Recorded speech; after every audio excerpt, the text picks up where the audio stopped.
അതെ, നിങ്ങള് കൃഷ്ണപ്രഭയെ പറ്റി അറിയാത്ത കുറച്ച് കാര്യങ്ങൾ ഞാൻ മനസ്സിലാക്കിയിട്ടുണ്ട്. നിങ്ങൾക്ക് അറിയോ ഇല്ലയെന്ന് അറിയത്തില്ല. ഞാൻ ചോദിക്കട്ടെ പിള്ളേരോട്.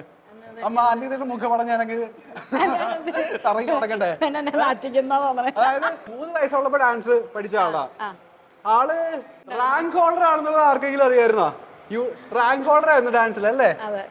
അലയൻസ് യൂണിവേഴ്സിറ്റി ബാംഗ്ലൂരിൽ ഫസ്റ്റ് റാങ്ക് വിത്ത് ഗോൾഡ് മെഡൽ ആയിരുന്നു. ഇനി മറ്റേ നാളെ കിടത്തുന്ന ഒരു സാധനം പറയട്ടെ, സ്കൂളിൽ പഠിക്കുന്ന ആമ്പിള്ളേരൊക്കെ പിടിച്ച് ഇടിക്കാറുണ്ടായിരുന്നു. പക്ഷെ ആൺകുട്ടികളായിരുന്നു കൂടുതൽ കമ്പനി. ഇത്രയും നല്ല നമ്മളുടെ ഗായകനെ കയ്യിൽ കിട്ടിയ സമയത്ത് അണപ്പുണ്ടോ പാടാൻ? കുഴപ്പമുണ്ടോ? പാടാൻ പറ്റുമോ? മേലേ മേലേ മാനം മാനം മേലേ മഞ്ഞിൻ